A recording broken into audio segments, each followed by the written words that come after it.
Hello everyone! Today we will bake a cherry pie made from shortbread yeast dough. The dough is versatile, easy to work with, and doesn't require long kneading. The cherry filling holds its shape well.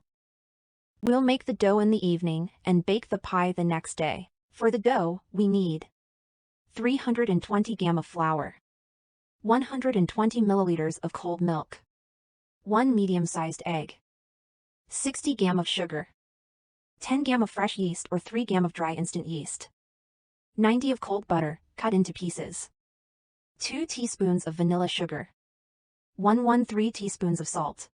In cold milk, dissolve the yeast. Add sugar, vanilla sugar, salt, and the egg. Mix well until the sugar and salt are completely dissolved. Add the very cold butter to the flour and rub it with your hands into a fine uniform crumb.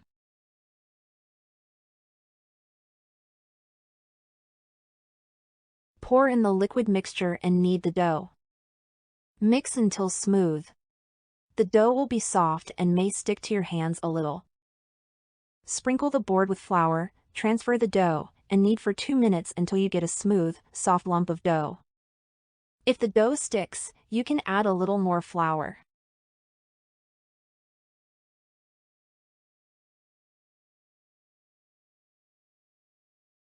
Transfer the dough to a plastic bag and refrigerate overnight or for at least 3 hours. The dough can stay in the refrigerator for up to 2 days. The next day, make the cherry filling. 600 g of pitted cherries, fresh or frozen.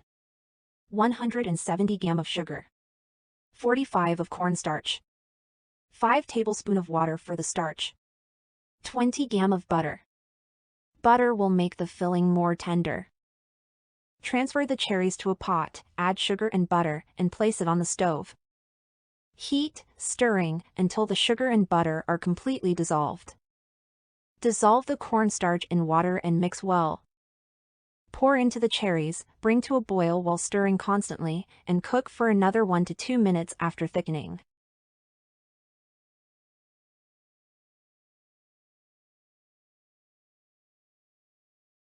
Remove the pot from the stove, cover it with cling film and let it cool. You can make the filling in advance, like the dough. I have a 28 centimeters diameter baking dish. Grease the sides with butter and lightly coat the bottom. Line the bottom with parchment paper. Preheat the oven to 180 degrees. Take the dough out of the refrigerator, it has grown a bit and become porous inside. Divide it into 2 halves. Put one half back in the fridge for now, and slightly knead the other half to make it more pliable. Sprinkle with flour and roll out into a round layer to fit the form, leaving small edges. The dough is very convenient, but try to roll it out quickly while it is still cold.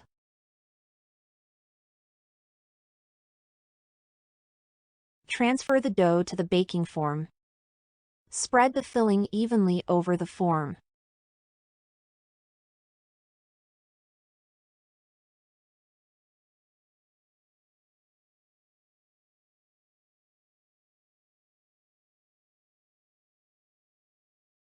Now roll out the second half of the dough in the same way. Make cuts on the top dough with a blade. You can make any pattern, the dough is good for this. You can simply make slits with a knife for steam to escape. Transfer the top dough over the filling. Using the back of a fork, tuck the top dough under the bottom dough.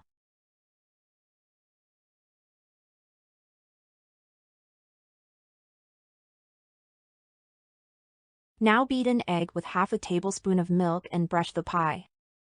It doesn't need to proof, so put it immediately into the oven. Bake at 180 degrees for 45 to 50 minutes until golden brown. Let the pie cool so the filling stabilizes.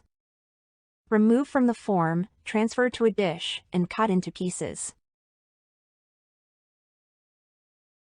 Juicy, lots of filling, yet you can still taste the dough. An aromatic, delicious pie. It will be just as tasty the next day. Make sure to prepare it and delight your family. As always, I wish you successful baking and see you next time.